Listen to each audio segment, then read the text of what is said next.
তোমার যদি কনফিডেন্স না থাকে তাহলে তোমার পরীক্ষাটা না না দিলেই ভালো, বুঝছো? তোমার কনফিডেন্স নাই, তোমার এখনো সিলেবাস ভালো মতো পড়া হয় নাই, তুমি এখন সামনে তোমার এইচএসসি পরীক্ষা, তুমি এটা নিয়ে টেনশনে আসো। তুমি যদি এখন এই মুহূর্তে তোমার প্রিপারেশন ভালো মতো না নিয়ে, প্রিপারেশন ভালো মতো রেডি না করে তুমি যদি খালি পরীক্ষায় দিতে থাকো তাহলে কিন্তু হবে না, বুঝছো? তো আমি বলবো এই যে এই কয়েকটা দিনে আছে, প্রায় বলতে গেলে 3 সপ্তাহের মতো সময়, এই 3টা সপ্তাহ তোমার উচিত হবে ভালো মতো নিজে সেলফ স্টাডি করা। যাদের মোটামুটি সিলেবাস বা প্রিপারেশন যাই বলি না কেন, তোমাদের যদি এইটা লেস দেন 50% বা 60% হয় তাহলে সবচেয়ে ভালো হয় এখন এক্সাম না দিয়ে প্রিপারেশন নেওয়া। কারণ এক্সাম তাদের জন্যই এখন ভালো হবে যারা মোটামুটি প্রিপারেশন 80% বা 90% বা 100% প্রিপারেশন প্রায় নিয়ে নিছে, ওদের জন্য এখন এক্সাম দিলেই চলে, বুঝছো? কিন্তু তোমার যদি প্রিপারেশন খুবই খারাপ হয় তাহলে না দিলেই ভালো।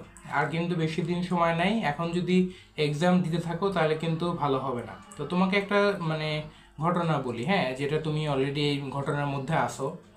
সেটা হলো যে তোমার এই যে সামনে এইচএসসি পরীক্ষা, তাই না? প্রিপারেশন হয় নাই, কিন্তু এখনো তোমার টেনশন এত বেশি কেন? এইটা হওয়ার মূল কারণ এইটাই যে আসলে আহ, তুমি ভালো মতো প্রিপারেশন নিচ্ছ না, এই কারণে তুমি এক্সাম যখন দিতে যাচ্ছ তখন এক্সামের রেজাল্টও ভালো হচ্ছে না, এবং অ্যাজ এ রেজাল্ট তোমার কনফিডেন্স কমে যাচ্ছে। তো মূল কথা, তোমার কনফিডেন্স বা টেনশন বা এই যে মেন্টাল প্রেশার, এই সব কিছু না তৈরি হচ্ছে কেন জানো?